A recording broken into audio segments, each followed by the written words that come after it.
¿Qué tal? Buen día a todos ustedes. Buen día, Emily. Buen día, Delu. Buen día, Nicole. Buen día, Milagros. Buen día, Lady. Bien, vamos a empezar entonces con la clase de hoy. En esta ocasión ya vamos a abordar las corrientes literarias, ¿no? En esta ocasión vamos a señalar una de las primeras manifestaciones de la literatura, base fundamental de la literatura europea, que sería la época clásica, ¿no? La literatura clásica que comprende tanto Grecia y Roma, pero en esta ocasión solamente nos centraremos en la época clásica griega. ¿Qué tal, Christopher? Buen día.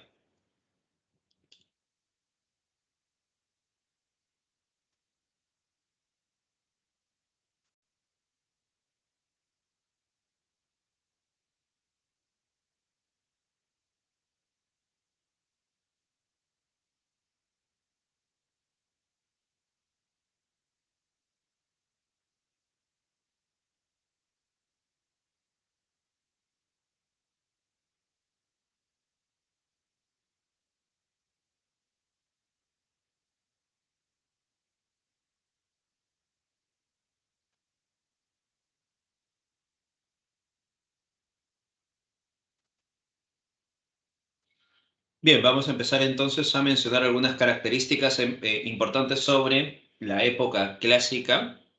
Recordemos, ¿no?, que esto ya lo hemos mencionado en las primeras clases cuando hablamos de las corrientes literarias. Vamos entonces a mencionar algunos puntos esenciales. Y de ahí nos centraremos luego en la obra La Ilíada. Así que comenzamos.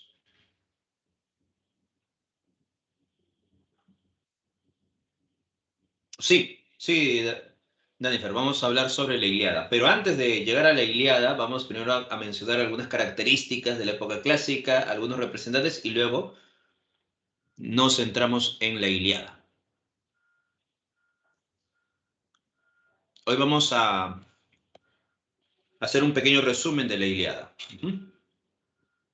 Así que empezamos con las características y luego llegamos a la Ilíada.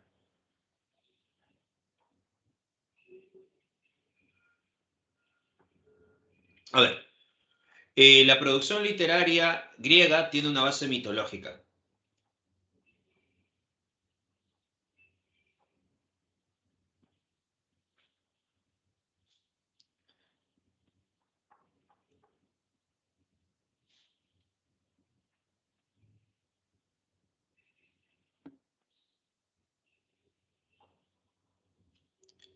En el caso de la base mitológica, ¿no?, toda obra, ¿no?, que está dentro de la literatura griega está vinculado siempre a esas concepciones míticas. Los autores se nutren de estas fuentes de los elementos del pueblo, ¿no? Hay una visión antropocéntrica porque todo gira en torno, ¿recuerda? Todo gira en torno a la concepción del hombre, ¿no? Se busca entender la cualidad, la concepción del ser humano. Incluso los dioses están de forma humana, recuerda que hay una visión antropomorfa en ese sentido, ¿no? Hay una noción de fatalismo y de destino inexorable. La noción del fatalismo, ¿no? ¿Qué sucede con esta concepción del fatalismo? El ser humano constantemente está en una visión de búsqueda, ¿no?, de salvación, ¿no?, de romper con el destino inexorable, ¿no?, con el destino, con una visión fatalista, pero el ser humano al final se da cuenta que no va a poder alcanzar, romper, destruir el destino, ¿no? Por eso que el destino tarde o temprano se cumple. Y aquí está esta concepción fatalista, ¿no? Del ser humano intenta, busca burlarse del destino, pero el destino al final se concreta.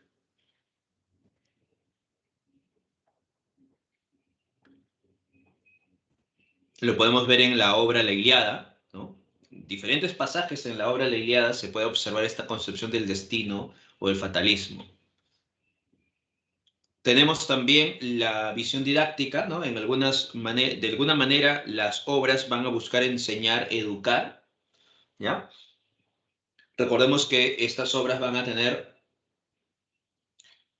algunos aspectos como la concepción de los personajes arquetípicos que van a tratar en cierta medida de reflejar algún elemento moral o algún elemento que ayude al ser humano, ¿no? Santiago, ¿qué tal? Buen día. No te preocupes, justo estamos empezando. Estamos hablando sobre la literatura griega, ¿no? Hoy vamos a hablar sobre la época jónica y de la época jónica vamos a hablar sobre la Ilíada, ¿no? Entonces nos vamos a centrar sobre la Ilíada, ¿no? Y estas son las características de la literatura griega o de la época clásica, ¿no? También hay un vínculo con la razón y la belleza. En el sentido de la belleza, ¿no? Se observa este sentido de perfección a través del equilibrio, ¿ya? La belleza equilibrada, ¿no?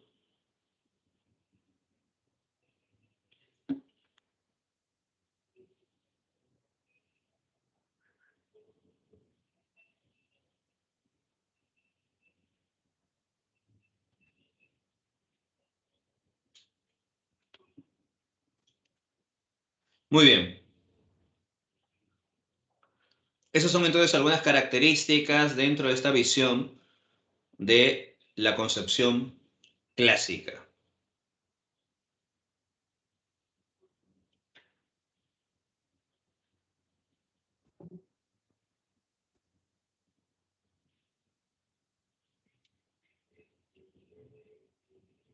El antropocentrismo quiere decir que se busca comprender, entender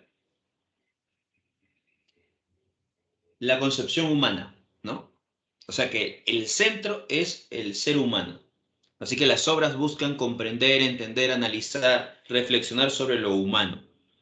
Incluso los dioses están de forma humana. Por eso que hay una visión antropocéntrica dentro de la obra, ¿ya? Entonces, el antropocentrismo, ¿no? El centro es el hombre. Conocer, entender, reflexionar sobre la condición humana. Ese es el antropocentrismo. Por eso decimos que incluso los dioses están representados de forma humana, ¿no?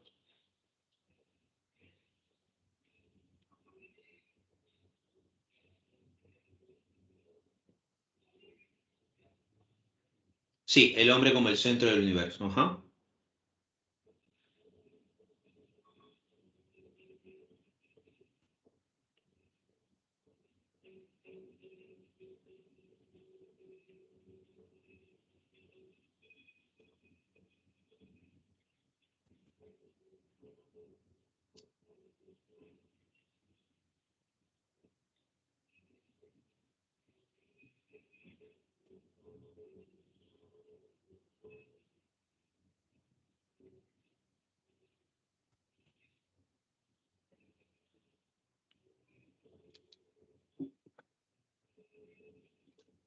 Y por acá nos preguntan qué quiere decir una belleza equilibrada. Muy bien.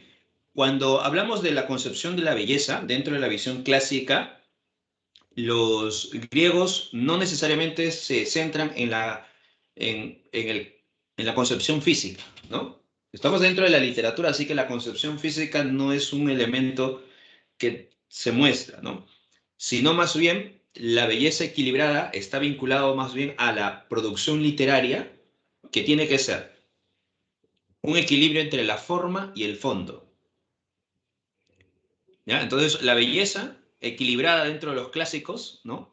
Es la concepción entre forma y fondo. Ahora, ¿qué es la forma y qué es el fondo? ¿No? La forma es la estructura de la obra, ¿no? Son las herramientas, las concepciones que utiliza, ¿no?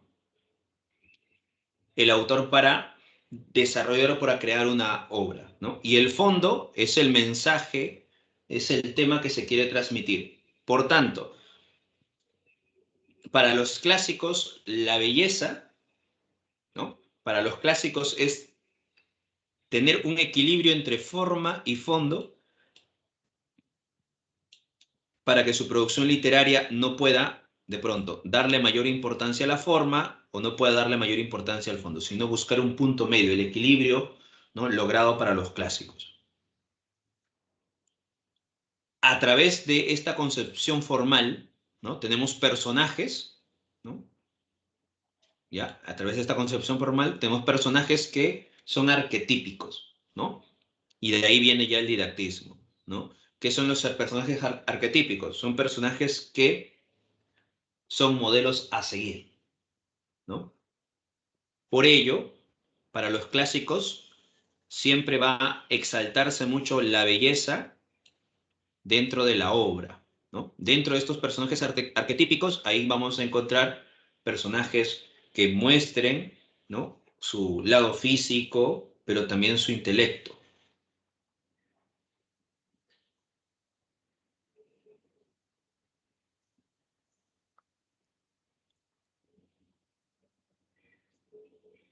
Los clásicos tienen este culto a la razón porque dentro de su producción literaria también vamos a encontrar una búsqueda constante de entender estos elementos sentimentales o emotivos del ser humano, ¿no? Por eso que hay un culto a la razón, porque intentan, buscan, ¿no?, reflexionar sobre estos lineamientos del ser humano. Por ejemplo, en la tragedia, ¿no?, se busca comprender, entender un poco cómo de pronto el ser humano, producto de sus emociones, producto de sus tropiezos, ¿no?, generan estas concepciones funestas, ¿no? El didactismo, enseñanza. Es el didactismo, enseñanza. Lo mismo pasa en la tragedia, ¿no? En la tragedia, un personaje, ¿no?, empieza a enfrentarse al destino y, producto de sus actos, llega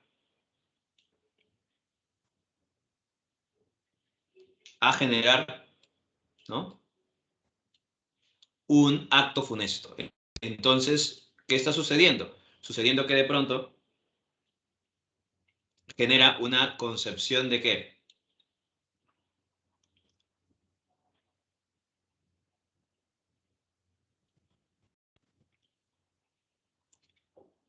Didactismo, ¿no? Porque el público o el espectador se da cuenta que este personaje, producto de sus emociones, genera un elemento funesto. Entonces, ¿qué va a hacer el público o el espectador? Se va a dar cuenta que los sentimientos pueden generar tragedia, ¿no? Entonces, a través de esta obra, ya el público está comprendiendo que los sentimientos, si son desbordantes, ¿no?, generan tragedia. Así que el ser humano tiene que ser equilibrado, ¿no? No tiene que generar muchos conflictos, ¿no?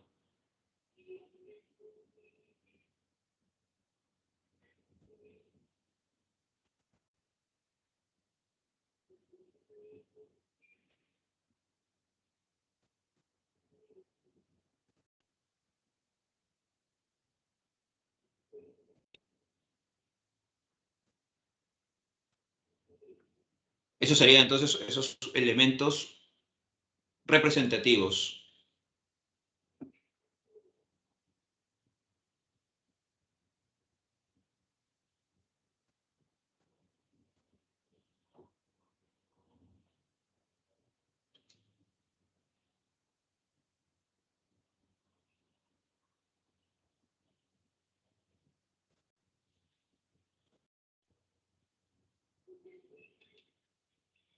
La literatura clásica tiene, bueno, la literatura griega tiene tres periodos, ¿no?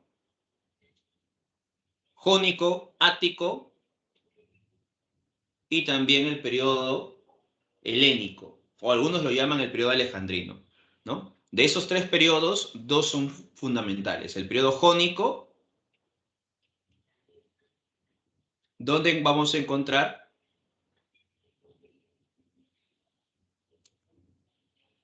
el origen, ¿no?, el inicio de esta producción literaria, porque sobresale tanto la poesía como la épica.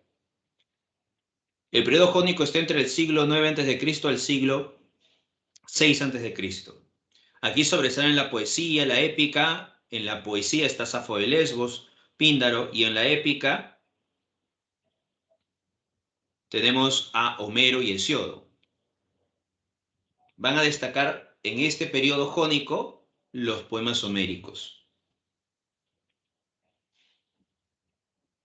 En el periodo ático, ¿no?, está entre el siglo VI a.C. y el siglo IV a.C. Y en este periodo ático sobresale el teatro. Es la época del mayor esplendor de la literatura griega, ¿no?, de la cultura griega, ¿no?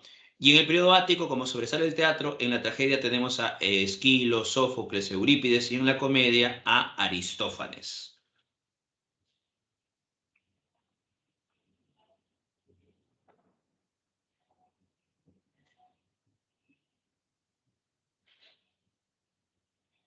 ¿Ya? Entonces tenemos, ¿no?, estos periodos o elementos.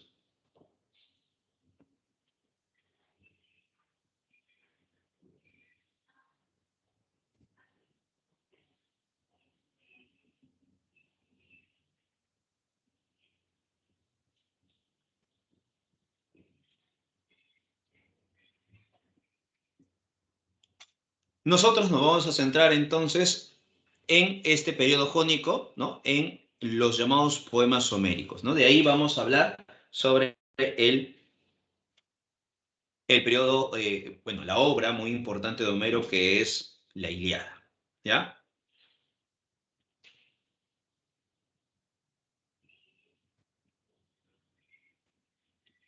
Así que vamos a acercarnos a la obra, ¿no? Los poemas homéricos. Cuando hablamos de poemas homéricos, estamos hablando tanto de la Ilíada como también de la Odisea, ¿ya?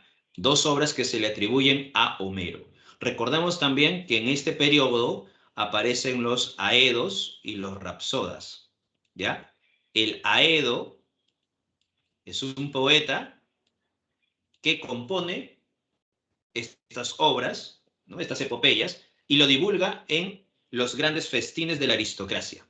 Mientras que el rapsoda, ¿ya?, el rapsoda es un poeta del pueblo. Ahora, este poeta del pueblo, el rapsoda, no compone su producción literaria, ¿no? Solamente divulga, ¿ya? El rapsoda. Entonces el rapsoda está vinculado al pueblo, solamente divulga, ¿no?, las composiciones de pronto de los aedos, ¿no? Porque el aedo es el que compone y el que lo va a cantar en los grandes festines de la aristocracia. El rapsoda solamente es un poeta que va a divulgar aquellas composiciones del aedo, pero lo divulga al pueblo, ¿ya? Recuerda eso. Entonces en este periodo encontramos aedos y rapsodas.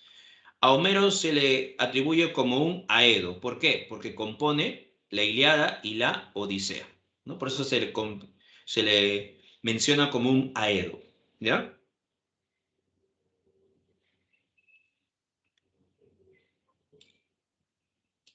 Muy bien. A ver, los poemas homéricos celebran la edad heroica entre el siglo XIII y siglo XI antes de Cristo, ¿no?, donde sobresalen, recuerda, los héroes y sus grandes hazañas. Tiene como fondo común la guerra de Troya. Recuerda, estamos hablando tanto de la Ilíada como de la Odisea, ¿no? Ambas obras tienen un fondo común, la guerra de Troya. Hay una visión aristocrática y señorial. Los personajes centrales de la Ilíada y de la Odisea pertenecen a la aristocracia. No vamos a encontrar personajes centrales que son parte del pueblo. Ambas obras están divididas en 24 cantos, o también llamados rapsodias. 24 cantos tiene la Ilíada, 24 cantos tiene la Odisea. Ambas obras están compuestas en hexámetros, ¿ya? Y estas obras están compuestas alrededor del siglo IX al siglo VIII antes de Cristo, ¿no? Bien. Los poemas homéricos tienen como narrador, tenemos aquí, ¿no?, narrador omnisciente. La pregunta es, ¿recuerdas tú que es un narrador omnisciente?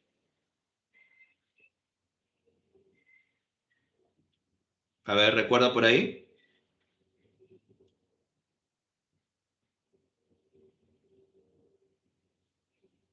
Exacto, muy bien, Steven.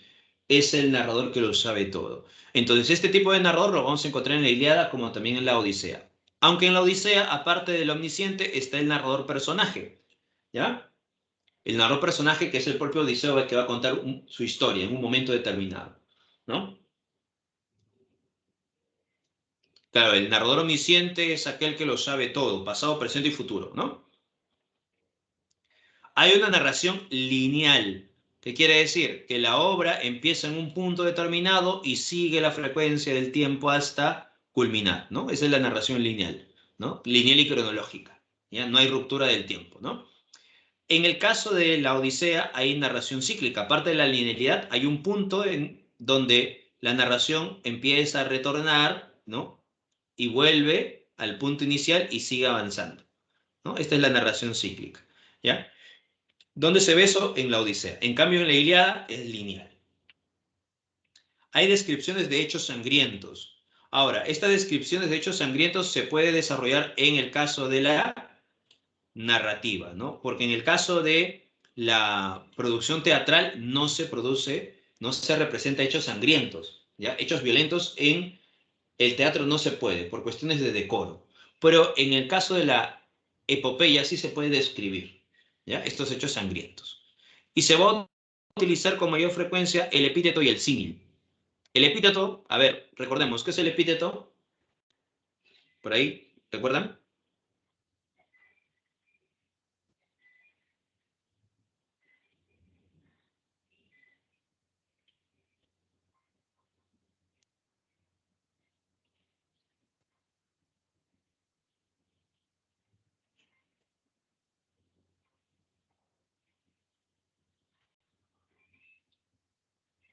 Claro, exacto. En el caso del epíteto, se busca caracterizar, se busca adjetivar, ¿no? A un elemento que puede ser obvio, ¿no? O resaltar una cualidad de un personaje. Exacto. Y el símil, ¿qué es el símil? ¿Recuerdan?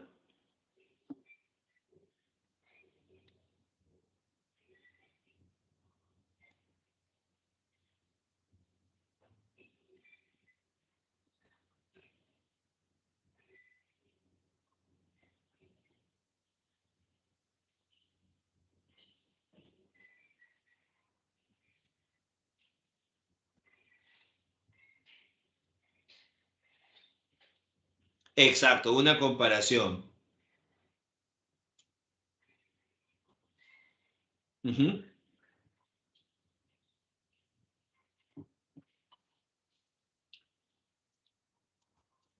Muy bien. Entonces, se utiliza mucho el epíteto y el símil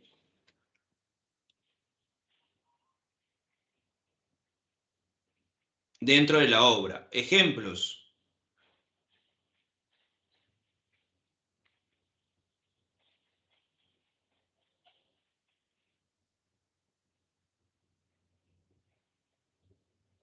Ahí tenés los ejemplos, ¿no?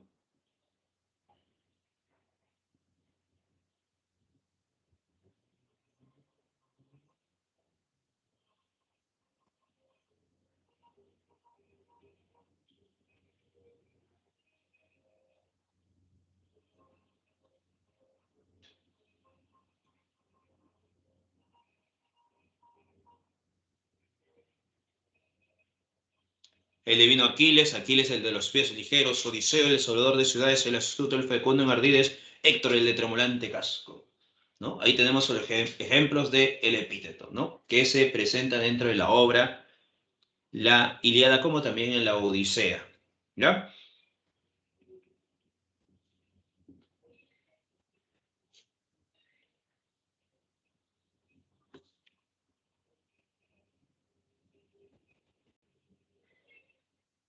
La Ilíada se inicia con la cola de Aquiles y acaba con los funerales de Héctor. Eso es lo que vamos a ver ahora, ¿no?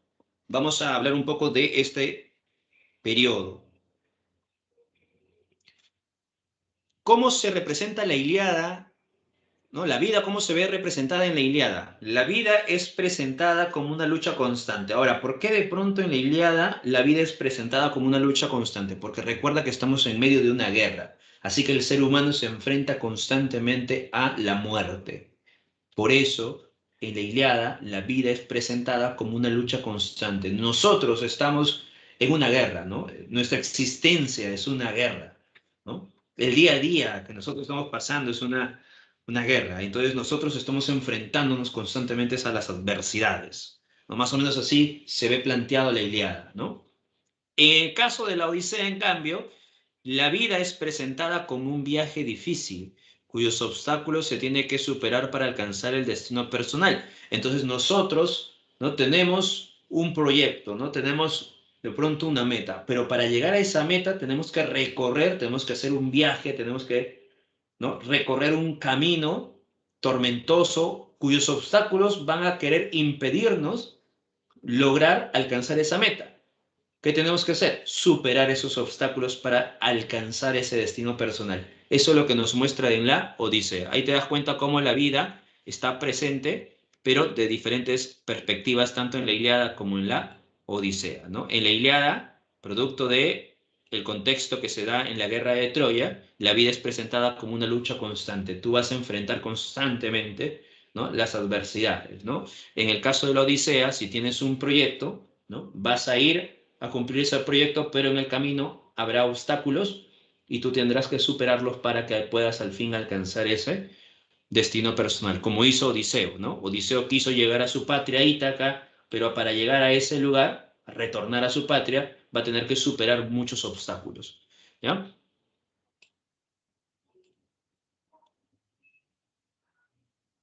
Y aquí estamos observando que pertenece al género épico, especie epopeya, ¿no? Ambas obras pertenecen al género épico, ambas obras pertenecen a la epopeya. Bien, hoy vamos a hablar entonces sobre la Ilíada. La próxima semana hablaremos sobre la Odisea. Así que empezamos. Vamos a hacer un pequeño resumen de la Ilíada.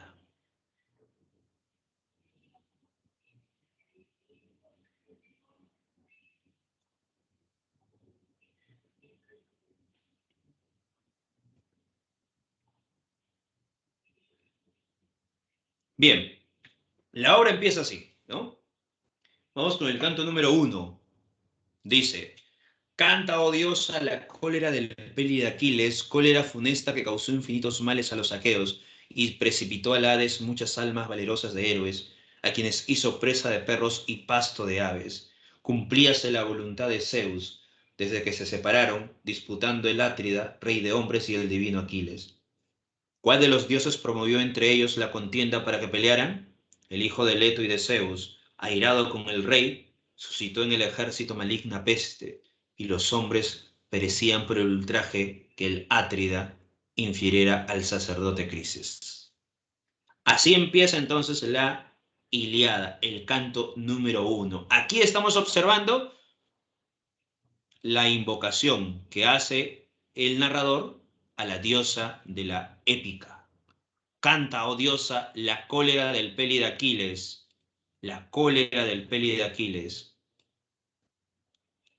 Tema central, ¿no? ¿Por qué lo llaman Pélida, profesor? ¿Por qué se le llama así? Pélida.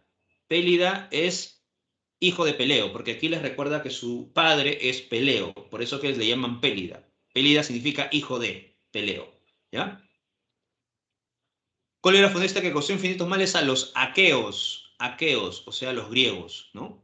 Y precipitó al Hades, al inframundo, muchas almas valerosas de héroes a quienes hizo presa de perros y pasto de aves. Cumplíase la voluntad de Zeus, recuerda, el dios supremo, ¿no? Desde que se separaron disputando el Átrida. ¿Quién es el Átrida? Hijo de Atreo, o sea, Agamenón, rey de hombres, y el divino Aquiles, ¿no? ¿Cuál de los dioses promovió entre ellos la contienda para que pelearan? El hijo de Leto y de Zeus es Apolo, ¿ya? Aquí está hablándose de Apolo, recuerda. Acá se habla de Apolo y aquí se habla de Agamenón, ¿ya?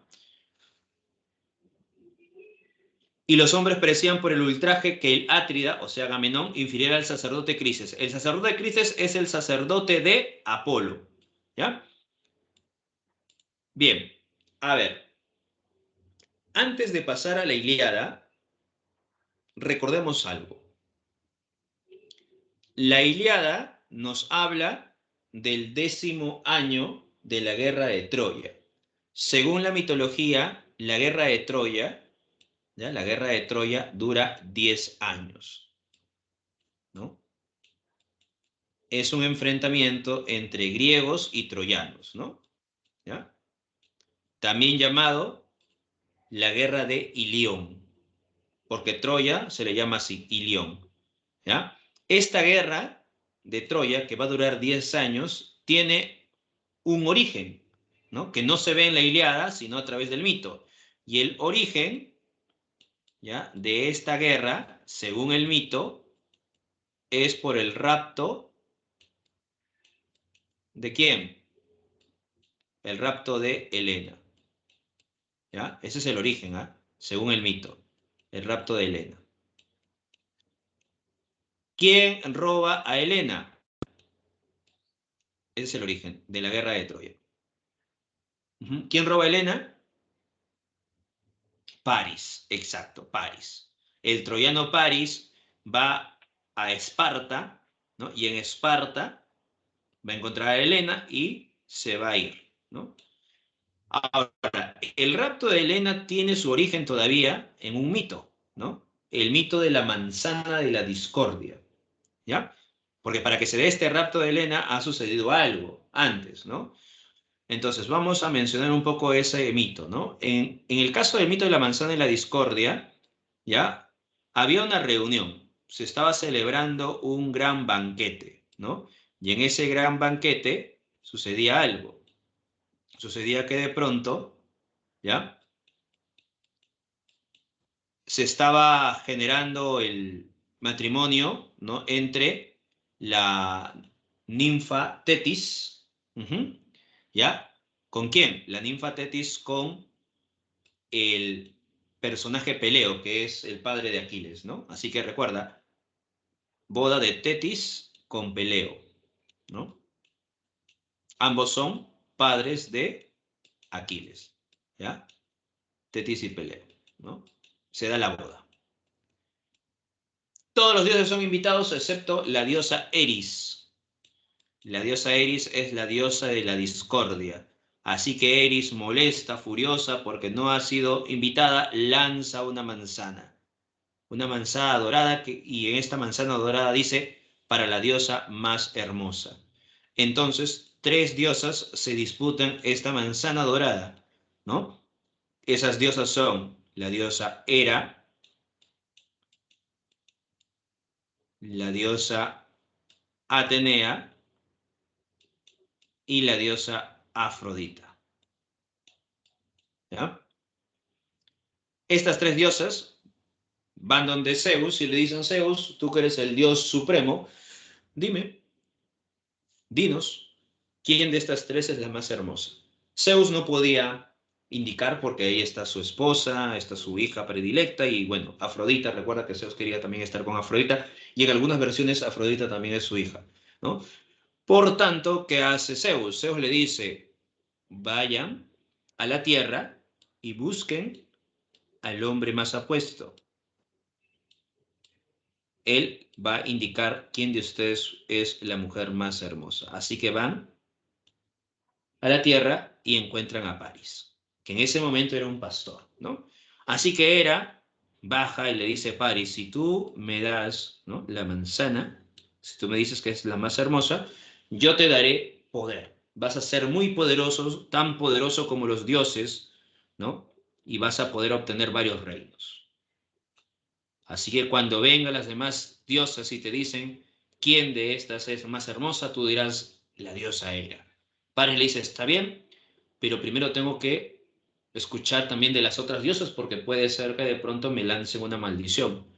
Pero hasta ahora me ha convencido usted, diosa Hera. Así que Hera se marcha feliz y contenta. Aparece Atenea y le dice: Paris, si tú me eliges como la diosa más hermosa, yo te daré sabiduría. Y con la sabiduría vas a obtener poder.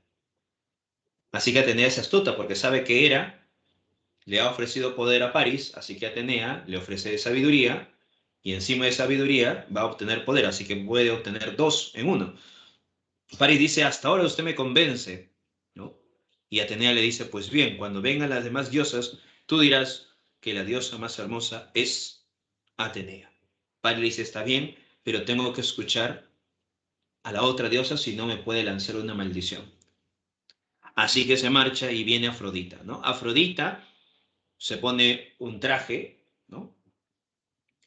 Le dice a Hefestos que le traiga, ¿no? Que le crea de pronto unos collares, ¿no? Para que pueda resaltar más su figura. Y entonces Afrodita va donde Paris, ¿no? Paris, ni bien ve a Afrodita, se maravilla por la belleza que tiene, ¿no? Se deslumbra, así que Afrodita le dice a Paris, Paris, si tú me eliges, vas a obtener a la mujer más hermosa, y esa mujer se compara incluso con mi belleza, ¿no? Entonces Paris se queda anonadado, bajan las otras diosas, están frente a Paris y le dicen, pues bien, Paris, ¿quién es la diosa más hermosa? Paris, que tiene en su mano la manzana dorada, va y esta manzana la dirige a Afrodita, ¿no? Así que de pronto Paris le da la manzana a Afrodita. Hera y Atenea, molestas, se van a retirar jurando vengarse por este ultraje, vengarse de este ser llamado Paris. Así que más adelante, cuando Paris ya se convierte en príncipe de Troya, le dice Paris a Afrodita, ¿dónde está aquella mujer que me habías indicado, que era la más hermosa? Y Afrodita le dice, pues bien, Paris, viaja a Esparta. Y en Esparta vas a encontrar a la mujer más hermosa. En Esparta, Helena estaba casada con Menelao, ¿no? Eran esposos, ¿ya? Así que Paris va a Esparta, se encuentra con Menelao, Menelao le dice, como es príncipe, recuerda, príncipe de Troya, ¿no? Vas a ser mi huésped honorable, le dice Menelao a Paris, ¿no? Paris llega entonces al palacio, le dice a Afrodita, ¿dónde está la mujer? Ve al palacio real, ve a la sala real, entonces cuando llega a la sala real se encuentra con Helena.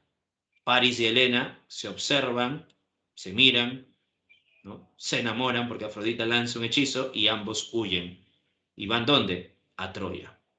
Cuando Menelao se entera, a través de sus sirvientes, que Paris ha raptado a Helena, Menelao, ¿qué hace? Convoca entonces una reunión con su hermano, ¿no? Vamos a borrar todo esto. Convoca una reunión con su hermano, Menelao, recuerda que le dice a su hermano Agamenón, ¿no? Menelao va donde Agamenón y le dice, ¿no? Ha sido raptada mi esposa por los troyanos. Agamenón dice, pues bien, hay que ir a recuperar a tu esposa, pero lo que quiere Agamenón es obtener Troya, ¿no? Porque Agamenón es el rey de Micenas, Argos Micenas, y Menelao rey de Esparta. Así que quiere obtener Troya, ¿no? Una gran ciudadela. Menelao y Agamenón van a ir a la guerra. Pero Agamenón le dice, Menelao, ¿recuerdas aquella vez cuando tú estuviste en Esparta, ¿no? Y muchos querían estar con Helena? Sucede que Helena tenía muchos pretendientes. Entre ellos estaba Odiseo, entre ellos estaba Aquiles, ¿no? ¿Ya? Odiseo, Aquiles, el propio Menelao era también pretendiente de Helena, el propio Agamenón también era pretendiente de Helena, ¿ya? Ajax también era pretendiente de Helena, entre otros, ¿ya? ¿Qué sucede? Helena al final elige a Menelao, ¿no? Al final elige a Menelao, ya se queda con Menelao. Pero en este momento todos querían estar con Helena, todos eran los pretendientes de Helena, ¿no? Así que de pronto Odiseo, al ver que todos querían estar con Helena y todos eran reyes, príncipes, ¿no? Odiseo dice algo, ¿no? Como es astuto Odiseo, le dice a Tindario, ¿no? Es mejor que todos los que estemos aquí presentes honremos, ¿no? Ante los dioses este juramento. Aquel que elija Helena, ¿no? Aquel que elija Helena, ese será entonces el esposo, ¿no? De esta mujer. Y aquel que intente romper ese lazo, nosotros, ¿no? Cualquiera de nosotros que no salgamos elegidos, lucharemos contra aquel que rompe ese lazo. Y entonces todos juran, ¿no? Porque a todos le convenía. Si de pronto Odiseo se quedaba con Helena, ¿no? y de pronto Aquiles quería tener a Helena, entonces los demás, porque habían honrado al dios Zeus, todos iban contra Aquiles, ¿no? Porque era aquel que estaba rompiendo este lazo, ¿ya? Entre los que se habían unido. Si de pronto Agamenón era aquel que estaba con Helena y de pronto Menelao quería romper ese lazo, todos iban contra Menelao porque eso era el juramento entre los dioses, ¿no? Por eso que Odiseo era astuto, porque así cualquiera podía ganar, ¿no? Y no podía ser asesinado por otro, y no había una guerra, ¿no? Por Helena. Así que Agamenón le dice a Menelao, ¿recuerdas el juramento? Pues bien, hay que convocar a todos los pretendientes de Helena que juraron, ¿no? Que cuando el lazo se rompía, ¿no? O cuando alguien quería romper el lazo, todos iban en contra de ese ser. Así que Agamenón y Menelao aceptan y entonces van a, al lugar de Ítaca y le dicen a Odiseo para ir a la guerra, a Aquiles, ¿no? Al propio Ajax, entre otros. Por eso que en la obra, la Ilíada, vas a encontrar a estos personajes, porque eran pretendientes de Helena. ¿Ya? Cuando van a la guerra, ¿no? Menelao, Agamenón y todo lo demás, pasa una serie de cosas. La cuestión, ya vamos a ver, vamos a hacer así, ¿no? La cuestión que de pronto, ¿no? Este es el palacio, las murallas de Troya, ¿ya? Y aquí está el mar. Vamos a poner que aquí está el mar, ¿no? Los troyanos han llegado, los troyanos están aquí, ¿no? Hay diferentes tiendas por acá, tiendas de batalla, de contiendas, ¿no? Así que los griegos han logrado llegar a Troya, ¿no? Y van a empezar a combatir contra los troyanos y empiezan poco a poco a avanzar. Pequeñas ciudades, ¿no? Están siendo derrotadas por los griegos, ¿no? Los griegos están avanzando, están haciendo sus pequeñas campañas aquí, sus pequeñas tiendas, ¿no? Tiendas de combate, ¿no? Están avanzando los griegos durante estos 10 años, ya se están acercando a las murallas de Troya, logran, acá hay un templo al dios Apolo, logran llegar al templo del dios Apolo, ¿no? Agamenón entra a este templo del dios Apolo y empieza a saquear, ¿no? Aquí, en este punto, es el inicio de la Ilíada, aquí, en este punto, ¿no? Donde Agamenón logra entrar al templo del dios Apolo. ¿Ya? Aquí empieza la Ilíada. Lo demás, todo lo que sucede con anterioridad, esto es parte del mito, no está en la obra de la Ilíada. Aquí es donde empieza la Ilíada, ¿no? 10º año de la guerra de Troya. ¿Ya? Bien, ahora sí vamos con la historia. Habíamos mencionado cuál es el inicio, ahora mencionemos esto. Los personajes. Entre los griegos tenemos a Agamenón, Aquiles, Menelao, Diomedes, Ajax, Patroclo, Ulises, Néstor, Helena, que ahora está en Troya, casada con París, ¿no? Los dioses que apoyan a los griegos, Atenea, Hera. Recuerda que estas dos diosas están en contra de París, ¿no? Quieren vengarse de París, ¿no? Por eso que van a apoyar a los griegos. El dios Hefestos, dios del fuego y la herrería, Poseidón, dios de los mares. Y en los troyanos tenemos a Crises, el sacerdote, Paris, Eneas, Sarpedón, Héctor, que son príncipes, Deifobo, príncipe, Príamo, rey de Troya, Criseida, que es hija de Crises, que en este momento está siendo raptada por Agamenón, y Briseida, que ahora es esclava de Aquiles. Entre los dioses que apoyan a los troyanos, Apolo, Afrodita, Ares, Artemisa. Apolo, dios de las artes. Artemisa, diosa de la cacería, que son gemelos, ¿no? Ares, de la guerra, Afrodita, del amor. La obra se sitúa 51 días del 10º año de la guerra de Troya, ¿ya? La obra empieza cuando hay una peste en el bando de los griegos. ¿Por qué hay una peste en el bando de los griegos? Porque recuerda que Agamenón entró al templo de Apolo, arrebató a la hija del sacerdote Crises, llamada Criseida, ¿no? Y humilló al sacerdote. Por eso que el sacerdote Crises convoca a su Dios y le dice, Dios Apolo, esto es lo que ha sucedido, Agamenón ha profanado su templo. Entonces Apolo dice, ¿cómo es posible que este personaje, o sea, que este rey Agamenón no respete mi templo? Así que agarra las flechas que tiene Apolo y lanza las flechas en el bando de los griegos, generando una peste, ¿no? Así que Aquiles al momento de darse cuenta que hay una peste en el bando de los griegos, han pasado ya 10 días de la peste y muchos están muriendo, Aquiles convoca a un adivino llamado Calcas y le dice, Calcas, dime, ¿cómo se puede solucionar esta peste? Y entonces Calcas le dice a Aquiles, para solucionar la peste, Agamenón tiene que devolver a Criseida y rendirle culto a Apolo. Y así el dios podrá solucionar esto. Así que Aquiles va donde Agamenón, ¿no? Y le dice a Agamenón, esta peste se ha producido porque tú has profanado el templo de Apolo y además has humillado al sacerdote Crises. Devuelve a Criseida. Pero Agamenón le dice a Aquiles, recuerda que tú eres un príncipe, Aquiles, porque Aquiles es príncipe de los Mirmidones, mientras que yo soy rey de Micenas y además soy el rey absoluto de los griegos. Así que tú no me puedes mandar, le dice Aquiles, ¿no? Agamenón es soberbio, ¿no?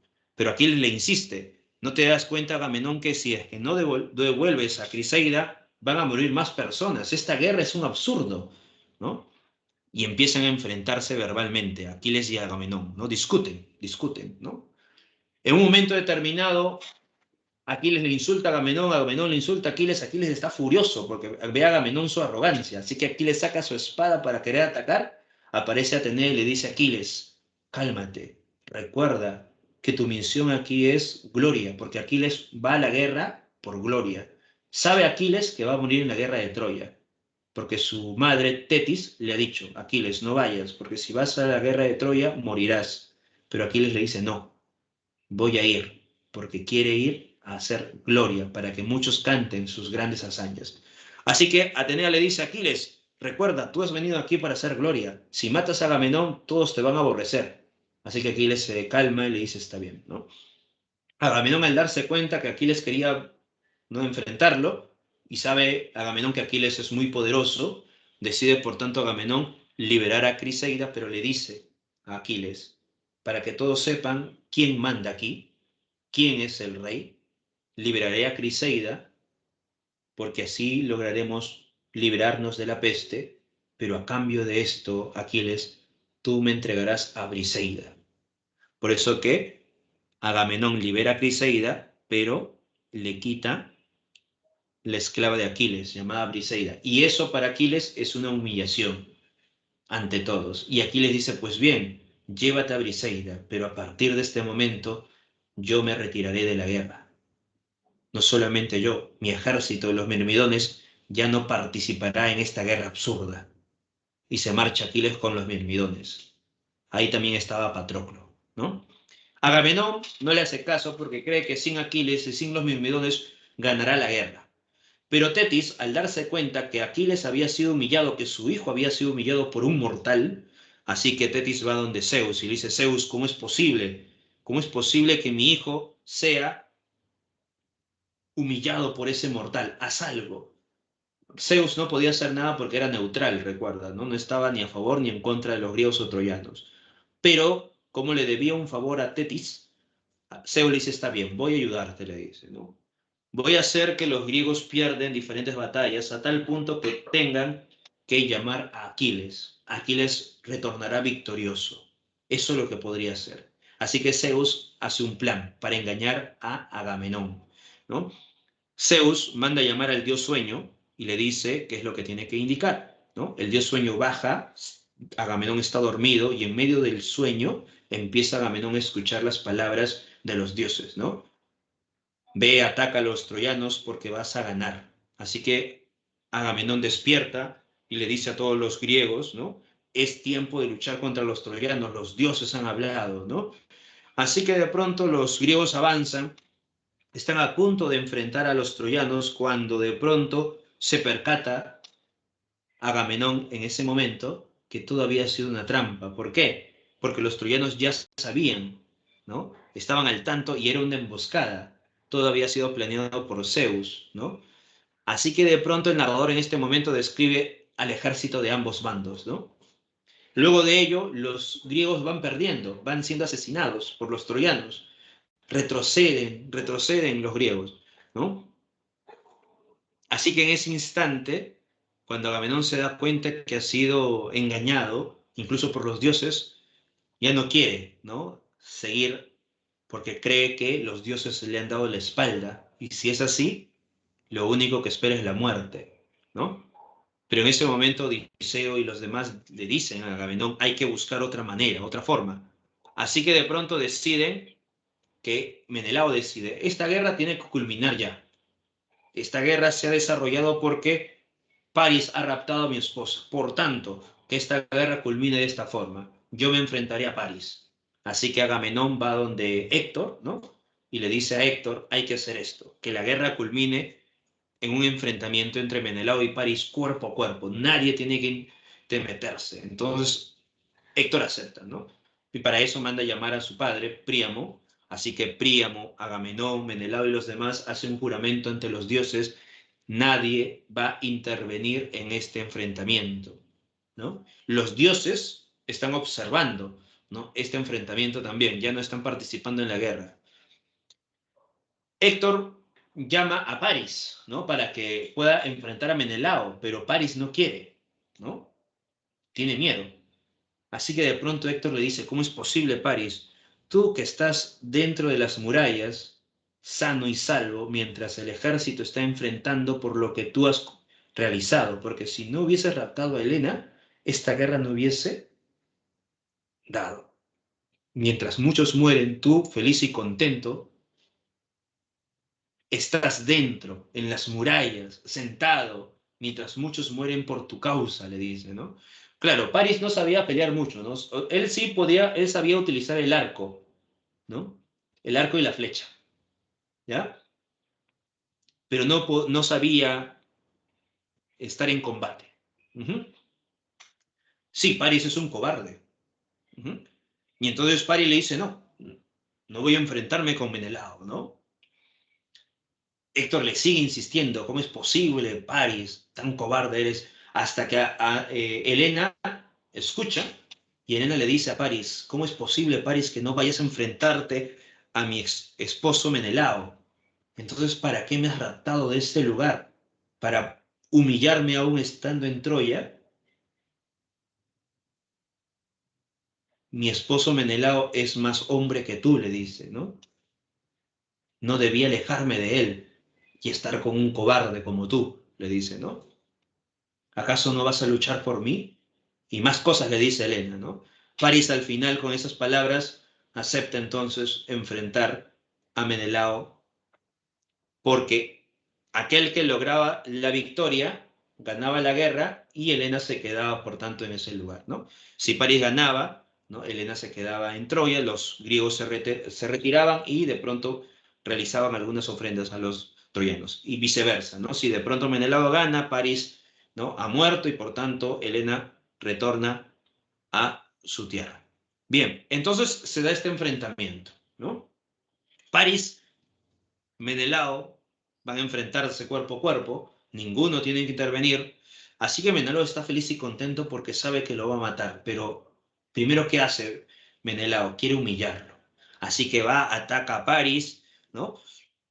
Lo hiere, París cae, París intenta una y otra vez, pero nada, ¿no? Así que Menelao con su espada está a punto de atacar, ¿no? Pero su espada se rompe porque los dioses están apoyando a París en cierta medida, ¿ya? Se rompe poco a poco la espada y cuando de pronto Menelao quiere agarrar a París como que tropieza y dice, ¿cómo es posible, ¿no? ¿Cómo es posible que de pronto no pueda vencer a París, ¿no?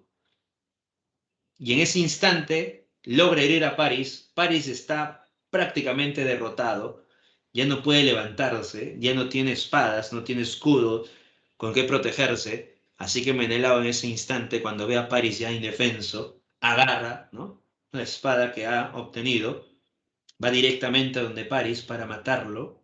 Y en ese instante, cuando ya iba al fin matar a París, alguien interviene. ¿Quién interviene? ¿Recuerdas quién interviene? ¿Quién logra liberar a París de la muerte? Estaba a punto de París morir, ¿eh? Mira, imagínate, por más que Menelao intentó, se tropezó un poco, se rompió un poco la espada, ¿no? Y los dioses estaban apoyándolo. A pesar de ello, Menelao ya estaba a punto de matar a París. Pero aquí interviene un personaje. ¿Recuerdas qué personaje interviene para salvar a París? Recuerda cuál es el juramento. El juramento es que ningún mortal pueda intervenir en combate, ningún mortal, porque han jurado ante los dioses. Así que los mortales no pueden intervenir. Aquí Héctor no interviene. Eso es en la película, olvídate de la película. En la película Héctor interviene y mata incluso a Menelao, creo, ¿no? Pero eso es en la película, ¿no? Estamos hablando de la Ilíada. La obra de la Ilíada, ¿ya? Claro, en la Ilíada los dioses sí pueden intervenir, efectivamente, Dani. Y quien interviene es Afrodita, exacto. Afrodita interviene, ¿ya? Hace una especie de neblina, ¿no? Una especie de humo, ¿no? Que no posibilita ver el cuerpo de París. Menelao no sabe dónde está París y Afrodita arrastra el cuerpo de París, ¿no? Y lo mete dentro de las murallas de Troya. Y le dice a Helena, cuida de París, ¿no? Así que Helena con París están, ¿no? Dentro de las murallas de Troya. Y cuando se disipa el humo, Menelao solamente observa el suelo y no ve el cuerpo de París. París no está. Aquí Príamo se siente mal, ¿no? Porque París ha abandonado el campo de batalla. Eso quiere decir que ha sido derrotado a los troyanos. Los griegos están celebrando porque París quiere decir que ha huido y por tanto los griegos han ganado. La guerra ha culminado, porque esto era el pacto, recuerda, ¿no? Quien gana esta contienda finaliza la guerra. Así que los griegos están felices y contentos, Menelao también, no tan contento que digamos Menelao porque quería matarlo, ¿no? Los griegos celebrando, los troyanos están de pronto un poco avergonzados, y Zeus convoca a los dioses, le dice a los dioses, aquí hay algo, la guerra ha culminado según los mortales, y en esta guerra ha ganado los griegos. ¿Qué dicen ustedes? ¿Terminamos la guerra aquí? Porque los troyanos han perdido ya que París se ha marchado. Y entonces los dioses que apoyaban a los troyanos dicen, sí, Dios, Zeus, mucha sangre se ha derramado, así que es mejor que la guerra culmine de esta forma. Además, el destino se ha cumplido, los griegos iban a ganar de todos modos, ¿no? Mientras que los dioses que apoyan a los griegos, entre ellos Hera y Atenea, se levantan molestas y dicen, ¿cómo es posible, Zeus? ¿Acaso todo lo que yo he hecho va a acabar así? Todo lo que he realizado para que la guerra culmine con la destrucción de Troya. No, le dice a Zeus, ¿no? Yo no voy a permitir que la guerra culmine de este modo. Mi esfuerzo no va a ser en vano. Los troyanos tienen que perecer, tienen que morir. Así dice Hera y Atenea. Atenea baja, no se viste de troyano Atenea. Atenea recuerda que apoya a los griegos, pero lo que está haciendo Atenea es muy astuta, ¿no? Atenea se viste de troyano, ¿ya? Va donde están los arqueros, ¿no? Y le dice a uno de estos arqueros, ¿no? Lanza la flecha y mata a Menelao. Y el arquero le dice, no puedo, porque recuerda que no hay intervención de los mortales, ¿no? Pero Atenea le insiste, le empieza a hablar, ¿no? Que vas a ser victorioso, etcétera, etcétera. Así que el arquero lanza la flecha para matar a Menelao. Atenea desaparece, ¿no? Y la flecha, ¿no? Que está a punto de llegar a Menelao, Atenea lo desvía un poco para que hiera a Menelao, pero no hiera mortalmente. Así que Menelao ha caído herido. Y los griegos, al darse cuenta que una flecha ha salido de Troya para matar a Menelao, los griegos dicen traición, troyanos malditos, han roto el pacto. Claro, y entonces en ese momento, ¿qué hacen los griegos? Van a atacar a los troyanos y los troyanos se van a defender. Entonces, ¿qué sucede? La guerra no acaba, sino más bien continúa. Cuando los griegos habían dicho ya hemos ganado la guerra, pero al final, como una flecha troyana ha llegado a herir a Menelao, la guerra continúa. Atenea ha logrado que la guerra no acabe, sino que continúe. Así que los dioses bajan y empiezan a enfrentarse, ¿no? En medio de todo este enfrentamiento vamos a encontrar diferentes batallas, ¿no? Sucede que de pronto Atenea le dice a Diomedes, Diomedes, te voy a dar un don. Vas a poder observar contra quién te enfrentas. Si te enfrentas, ¿ya? Si te enfrentas contra una divinidad, es mejor que te apartes, a menos que sea Afrodita, le dice a Diomedes, ¿no? Diomedes es griego, ¿ya? Así que Diomedes se va a enfrentar contra diferentes troyanos hasta que de pronto, ¿qué hace? Ve a Eneas. Eneas es un príncipe troyano. Así que Diomedes se enfrenta a Eneas, ¿no? Están luchando y de pronto lo hiere Eneas, Eneas cae y en ese instante Diomedes está a punto de ir a atacar y matar a Eneas. Pero recuerda, Eneas es hijo de quién? Hijo de Afrodita, ¿ya? Es hijo de Afrodita. Entonces, ¿tú qué crees? ¿Afrodita va a estar feliz y contenta que su hijo esté a punto de ser asesinado y no hacer nada? No, sí o no. Afrodita ve que Eneas está a punto de ser asesinado y así que Afrodita una vez más va y arrebata a Diomedes para que Eneas no sea asesinado. Una vez más, ¿no? Empieza a haber una especie de humo, ¿no? No puede ver Diomedes, está un poco ciego, no puede saber dónde está el cuerpo de Eneas, así que Afrodita arrastra el cuerpo de Eneas para salvarlo. Diomedes, como sabe que es una divinidad que está interviniendo para salvar a Eneas, ¿qué hace Diomedes? Agarra la espada y empieza a hacer, ¿no? Tajos en medio de todo este humo, ¿no? Y en medio de todo esto, como Diomedes está arrebatado porque le han quitado este gran triunfo, en medio de todo esto, Diomedes hiere a Afrodita. Con la espada, ¿no? Hiere una parte, ¿no? Le hace una herida cerca de la mano de Afrodita. Afrodita grita, ¿no? Grita de dolor. Empieza a salirle sangre divina, ¿no? Así que de pronto viene la diosa Eris y le dice a Afrodita, no, cálmate, le dice, ¿no? Vamos, ¿no? Lo lleva al Olimpo. Atenea empieza a reírse, porque eso es lo que quería Atenea. Recuerda que Atenea está en contra de Afrodita, recuerda por la manzana de la discordia, ¿no? Así que Atenea está feliz y contenta al ver que Diomedes ha herido a Afrodita, aparece Apolo y Apolo le increpa a Atenea, le dice, ¿cómo es posible tú, Atenea, que estés feliz y contenta cuando ese mortal está humillando a los dioses? ¿Te parece gracioso esto? Y Atenea le dice, pero cálmate, le dice, ¿no? A Apolo, diviértete, le dice, ¿no? Más bien en este enfrentamiento, ¿no? Aparece Ares, el dios de la guerra, ¿no? Apolo le dice a Ares lo que ha sucedido. Recuerda que Ares es el amante de Afrodita, porque Afrodita estaba casada con Hefestos, pero Afrodita le era infiel con Ares, su hermano.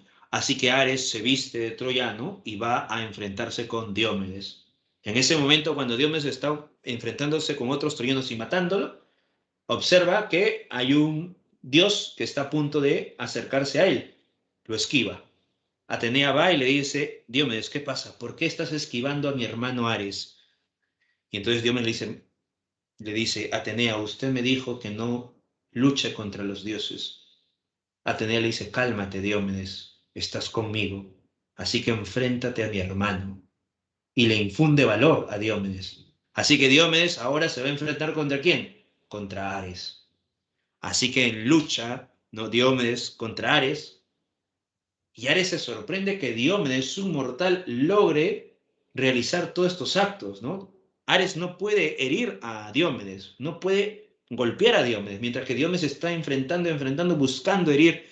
Lo que hace Ares solamente es defenderse, defenderse, defenderse, defenderse, hasta que en un momento determinado Diomedes logra golpear a Ares. Logra golpear a Ares, ¿no? Y Ares se queda aturdido.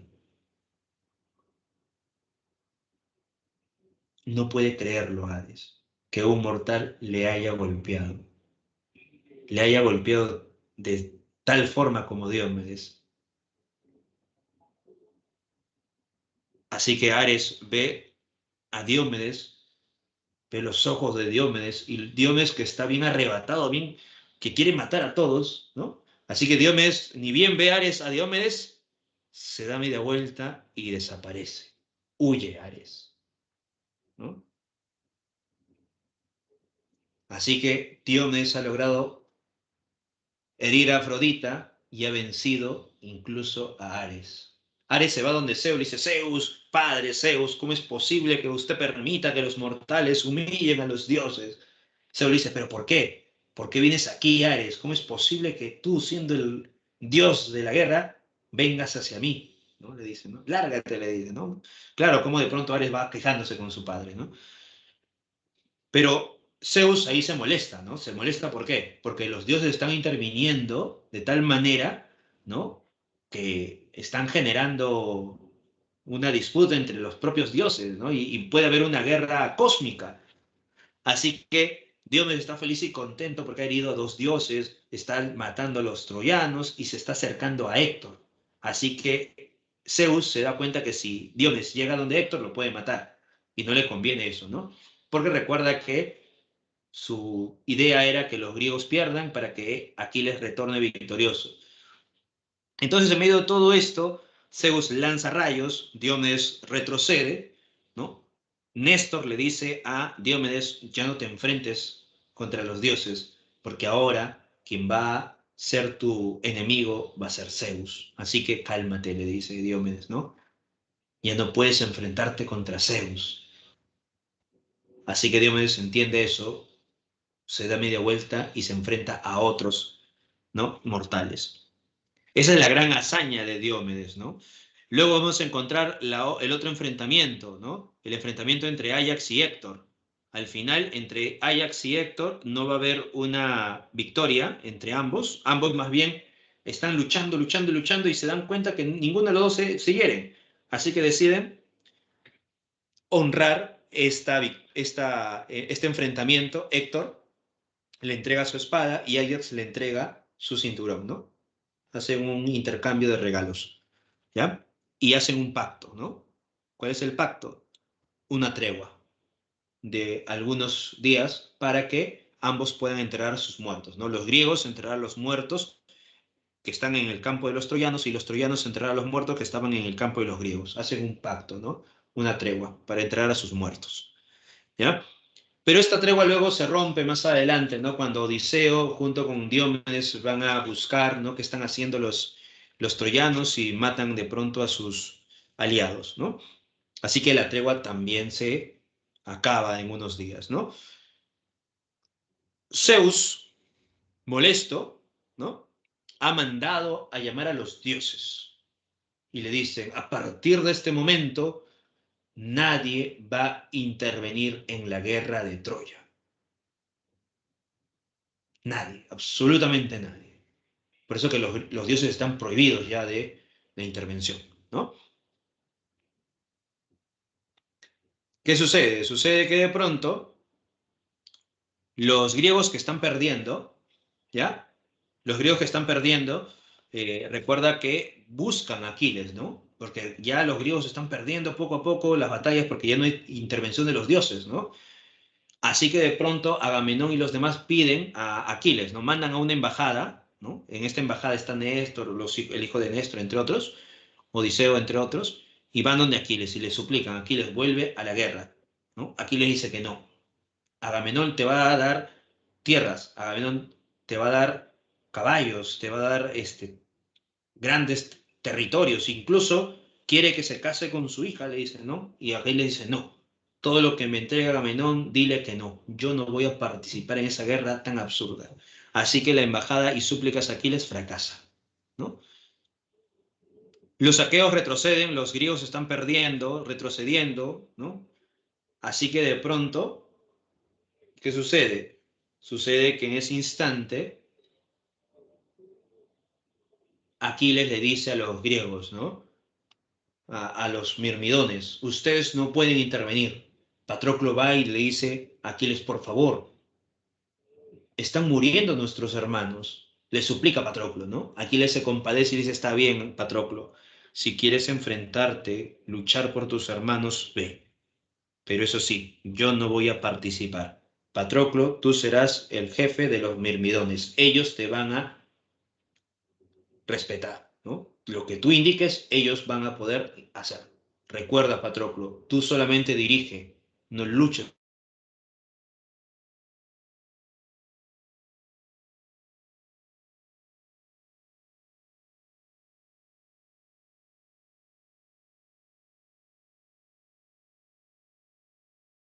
de tal manera que solamente quedan sus embarcaciones. Muchas de esas embarcaciones están siendo quemadas. Los griegos están perdiendo, ¿no? Y los dioses no saben qué hacer. Los dioses que apoyan a los griegos y los dioses que apoyan a los troyanos están felices porque al fin los troyanos parecen que van a vencer. Así que Hera va donde Zeus, ¿no? Y ambos se van a la recámara. Porque recuerda que eran esposos, Hera y Zeus, ¿no? Tienen relaciones y Zeus queda dormido. Aparece el dios sueño, ¿no? Y Zeus entra en un sueño profundo, ¿no? Así que Hera sale de la habitación y le dice a los dioses, ahora sí, bajen y apoyen a los griegos. Entonces los dioses bajan, ¿no? Porque recuerda que Zeus está dormido y no sabe qué va a pasar. Así que todos los dioses bajan, tanto griegos como dioses que apoyan a los troyanos, y empieza a haber el enfrentamiento una vez más entre dioses y seres humanos, ¿no? Aquí aparecen entonces los mirmidones, Patroclo, ¿ya? Pero nadie sabía que era Patroclo, así que pensaban que era Aquiles. Así que todos los troyanos retroceden porque nadie quería enfrentarse a los mirmidones y menos a Aquiles. Todos tenían miedo, ¿ya? Así que en ese instante, ¿qué sucede? Héctor tiene que avanzar y luchar con el supuesto Aquiles, porque recuerda que es Patroclo. Incluso Patroclo cuando llega, enfrenta, ¿ya? Se enfrenta a los troyanos y está a punto de matar a Sarpedón.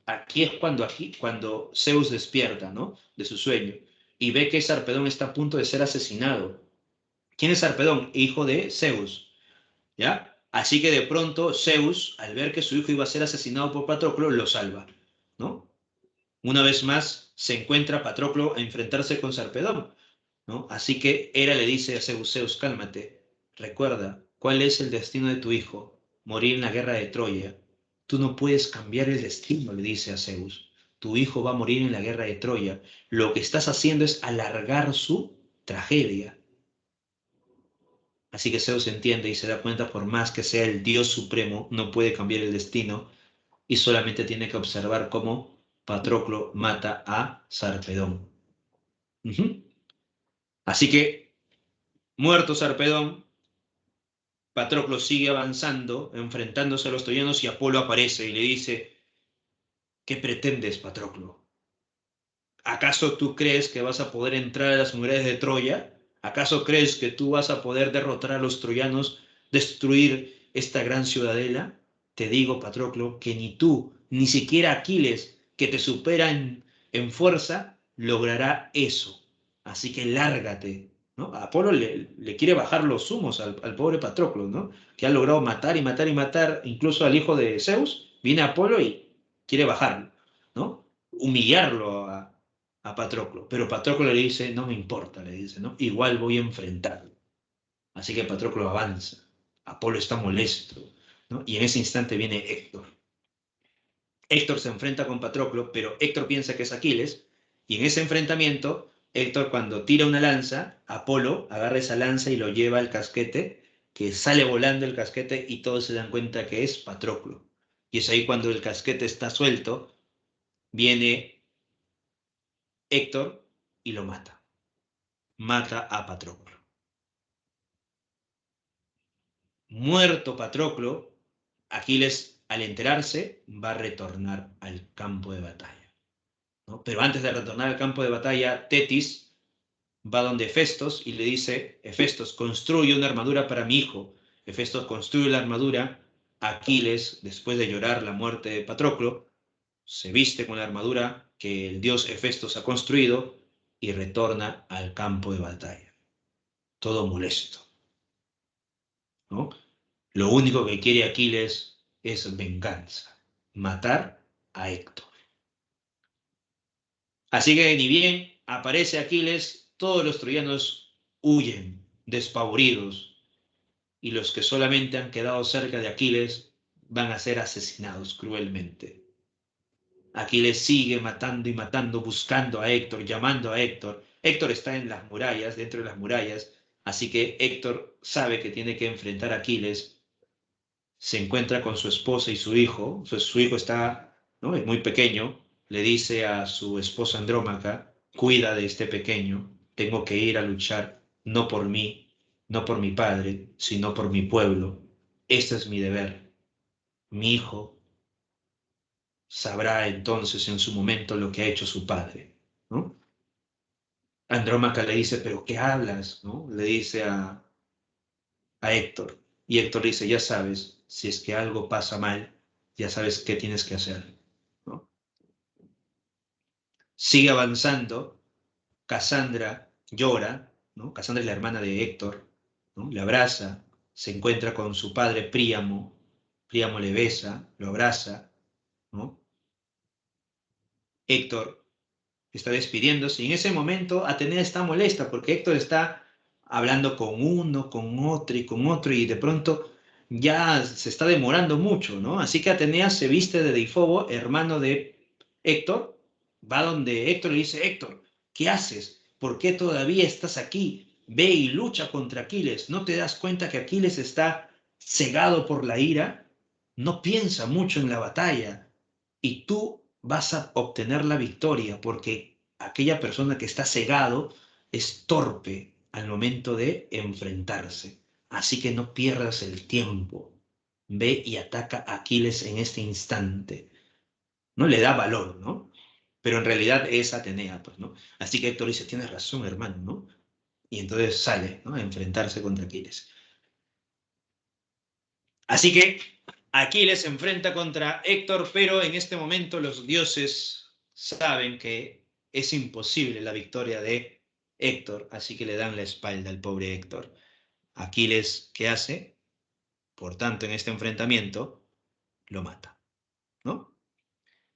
Pero no contento con esto, Aquiles, ¿ya? Agarra el cuerpo de Héctor y lo arrastra, ¿no? Arrastra por todos lados, así que todos los troyanos están observando cómo su príncipe está siendo arrastrado, ¿no? El cuerpo de su príncipe está siendo arrastrado una y otra vez, ¿no? Por eso que los dioses se molestan. Zeus se molesta y dice, Tetis, dile a tu hijo que no haga eso. ¿Cómo es posible que arrastre el cuerpo de el enemigo, ¿no? Así que Tetis le dice, ¿no? Aquiles, por tanto, al darse cuenta que el cuerpo de Héctor no se destruye, ¿no? Porque está ya untado por los dioses, ¿no? Por eso que no se destruye el cuerpo, decide agarrar el cuerpo y tirarlo a las aves de rapiña, ¿no? Para que se pudra, pero tampoco se pudre el cuerpo, ¿no? Así que Aquiles, molesto y furioso porque quería destruir ese cuerpo, el cuerpo de su enemigo, Héctor. ¿Qué sucede aquí? Sucede que de pronto en la noche, Príamo busca ir donde está Aquiles, ¿ya? Así que Príamo va, ¿no? Ir poco a poco, ¿no? Para esto le apoya el dios Hermes, ¿no? El mensajero de los dioses, Hermes, y entonces Príamo llega a la tienda donde está Aquiles. Ni bien baja Príamo de su carruaje, los soldados, ¿no? Los saqueos están a punto de atrapar a Príamo, ¿no? Porque se sorprenden que de pronto Príamo haya llegado, no haya logrado pasar por diferentes lugares, ¿no? Príamo ni bien baja del carruaje, va corriendo donde Aquiles y le suplica, ¿no? Se arrodilla ante Aquiles y le suplica, por favor, devuelve el cuerpo de mi hijo. Aquí le dice, anciano, levántate, respeto tu carácter, tus canas, tu osadía de venir hasta aquí. Es evidente que un Dios te ha ayudado porque si no, no podrías llegar hasta este punto. Por eso te respeto. Así que levántate, márchate a Troya. No me digas esas palabras. Yo diré a todos los aqueos que no te atrapen, que respeten por lo que has hecho hasta este momento. Pero no me pidas que te entregue el cuerpo del asesino de Patroclo. Príamo le suplica, ¿no? Le besa la mano. Por favor, mírame. He perdido a tantos hijos. Me los has arrebatado a todos ellos. Porque no solamente Aquiles ha matado a Héctor, también ha matado a otros, ¿no? Otros hijos. Cuando debería el padre ser enterrado por sus hijos y no yo debería de enterrar a mis hijos. Aquiles le dice, ¿no? A Príamo, los dioses hacen esto. A veces estos dioses nos dan de beber una copa, ¿no?, muy ácida. En otras ocasiones, los dioses nos dan de beber una copa muy dulce. Y en ocasiones, tanto como tú y como yo, estas dos copas se vierten en nosotros. Hay momentos de felicidad como también de tristeza. Tú sufres, como yo también estoy sufriendo, le dice. Así que márchate, no te daré el cuerpo de tu hijo. Príamo le insiste, Aquiles, mira, mira mis cabellos blancos. ¿No te puedes compadecer a lo menos de ello? Imagínate a tu padre Peleo, tan anciano como yo, que esté arrodillándose ante el asesino de su hijo, suplicando, suplicando a través de todo esto. Aquiles le dice, al momento cuando le dice esto, ¿no? Imagínate a Peleo, tu padre, tan anciano como yo, que está arrodillándose, suplicando al asesino de su hijo. Aquí a Aquiles se le rompe su corazón, ¿no? Su corazón frío, duro, se rompe mil pedazos. Llora Aquiles, dice, mi padre Peleo, que está gozando su vejez allá, allá en el reino donde yo ya no puedo estar, donde nunca más podré ver su vejez. Está bien, Príamo, llévate el cuerpo de tu hijo. Te daré unos días para que honres la memoria de tu hijo. Diré a los griegos que no luchen contra los troyanos. Haré una tregua para que honres a tu hijo y yo honraré a mis muertos. Así que Príamo se lleva el cuerpo, ¿no? ¿Ya? Llega a Troya, le abren, ¿no?, el portón, todos bajan, lloran, el cuerpo de Héctor, ahí está Casandra, Andrómaca, Hécuba, Hécuba es la madre de Héctor, lloran, ¿no?, y se realizan las honras fúnebres para Héctor y, en el caso de los griegos, la honra fúnebre para Patroclo, ¿no? Entonces, la obra finaliza cuando se dan estas honras fúnebres al héroe de Troya, Héctor. Y así acaba la Iliada, con las honras fúnebres de Héctor. Muy bien, eso sería entonces la historia de la Iliada. La obra que nos habla del 10º año de la guerra de Troya, los 51 días de este 10º año. ¿Ya? Bien, la epopeya de la guerra, la Iliada.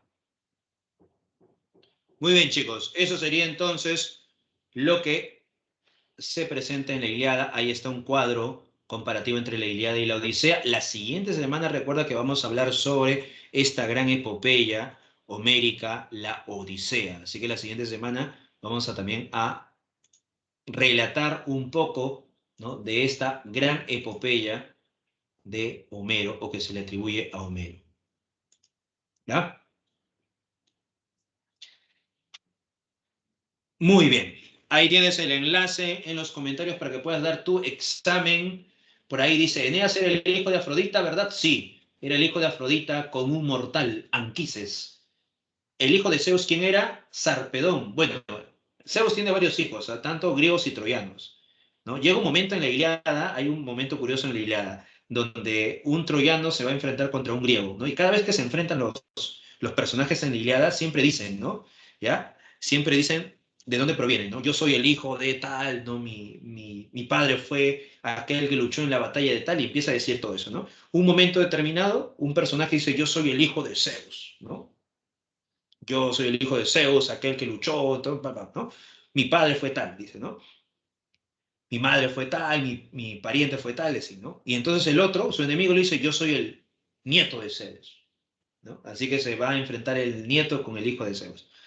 Ese es un pasaje curioso en la Ilíada, ¿no? Porque recuerda que varios son descendientes de Zeus, ¿ya? Tanto en los troyanos como en los griegos. Bien, a ver, Enrique Maitanos por aquí nos ha levantado la mano. Enrique, ¿alguna pregunta, duda? Pregunta y duda para los demás antes de acabar con la clase. ¿Dudas o preguntas sobre la clase de hoy? Por ahí, por ahí. ¿Ninguna? ¿Todo ok?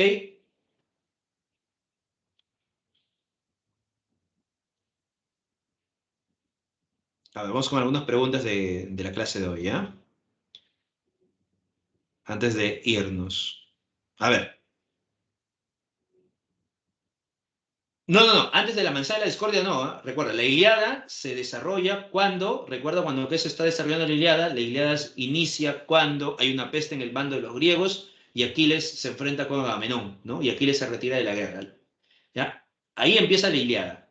Lo que conté antes es el mito, recuerda, ¿no? Lo que conté antes era el mito, ¿ya? ¿Por qué se origina la peste en el bando de los griegos? Porque Agamenón secuestró a Criseida y humilló a Crises. ¿Por qué retorna Aquiles al campo de batalla? Para vengar la muerte de Héctor. ¿Y qué pasó con Menelao? Por acá nos dice Andrés. Bueno, Menelao se va a quedar con Helena. En la Odisea eso lo vamos a ver, ¿eh? En la Odisea, en un pasaje, el hijo de Odiseo va a llegar a Esparta. Y en Esparta, ¿no? Menelao está con Helena. Sí, retorna con Helena. ¿Aquiles en qué momento muere? Bueno, Aquiles muere después de los acontecimientos de la Ilíada, ¿no? Eso no se ve en la literatura, ¿no? Sino en los mitos. En los mitos, Aquiles va a ser asesinado por una flecha, ¿no? Otra vez la flecha, ¿no? Siempre una flecha va a llegar al talón de Aquiles. ¿Quién lanza esa flecha? París. París, pero ¿quién ayuda? Apolo. Apolo, ¿no? Dirige esa flecha al talón de Aquiles. Y como es la parte vulnerable de Aquiles, cae Aquiles desangrado y muere, pues, ¿no? Le dio en el talón. Es la parte vulnerable de Aquiles. Por eso se habla del talón de Aquiles, ¿no? Porque es la parte vulnerable. Según el mito, la ninfa Tetis agarró a Aquiles, ¿no? De los talones, de sus pies, y lo hundió en Estigia, ¿no? Con la intención de que su cuerpo sea una coraza, o sea, difícil de ser dañado, para que sea como una divinidad, ¿no? Pero le faltó mojarle los talones, y por eso que los talones van a ser la parte vulnerable de este héroe. Eso sabía Apolo, por eso es que cuando la flecha va dirigida para matar a Aquiles en el pecho, Apolo agarra la flecha y lo dirige en el talón. Sí, la Ilíada está dividida en 24 rapsodias, ¿no? Bien, la Ilíada es un poema épico que canta principalmente, ¿qué canta principalmente? La historia de la guerra de Troya, la guerra de Teucros y Troyanos, la cólera de Aquiles, la venganza de los griegos y el rapto de Helena. ¿Cuál de esos cuatro sería la respuesta? A ver, mira, fue examen de admisión de San Marcos de 1985, casi nadie de nosotros existía en ese tiempo, ¿no? A ver, ¿cuál debería ser la respuesta en la pregunta 3? Analicen, analicen, poco a poco analicen qué hablaba la Ilíada. La Ilíada, ¿cuál era el tema central? ¿Recuerda cuál es el tema central de la Ilíada? No el contexto es la guerra, pero el tema central de la Ilíada, ¿cuál es? Muy bien, Danifer, 18-18, felicitaciones. Muy bien, Héctor, 18-18. Exacto, muy bien, aquí. ¿Cuál sería? La Ilíada canta principalmente la cólera, exacto, la furia, ese es el tema, la furia, la cólera de Aquiles. Eso es lo que canta principalmente, ¿no? Recuerda que en toda la historia estamos viendo cómo Aquiles se enfurece, no quiere participar en la guerra, luego participa, va a matar a Héctor y aún así arrastra el cuerpo, Príamo le suplica, Aquiles luego le entrega, ¿no? Eso estamos viendo cómo se desarrolla esta historia a través de la cólera de Aquiles. Claro, Aquiles siempre es así, ¿no? Muy bien, eso sería entonces todo por hoy. Ya recuerda entonces que ya tienes el material de la siguiente semana, ¿no? Y a su vez ya puedes descargar la teoría de la clase de hoy, ¿ya? Hoy hemos hablado de la Ilíada. La siguiente semana hablamos de la Odisea, ¿no? Muy bien. Nos vemos entonces hasta la siguiente semana. Recuerda que la siguiente semana vamos a hablar de la Odisea, así que traes tu canchita, ¿no? Para que puedas disfrutar un poco del relato de la Odisea. Sí, ves, Dani, solo faltó la canchita. La siguiente semana la canchita, sí o sí. ¿Ya? Steven, claro, sí me puedes hacer una pregunta del examen por interno, Steven, no te preocupes. Por interno me dices la pregunta para poder responderte. Por interno, como la mayoría todavía están dando el examen, no puedo responder aquí directamente, pero por interno no te preocupes. Bien, cuídense. Nos vemos hasta la siguiente semana. Cuídense, así la siguiente semana, ya saben, la Odisea.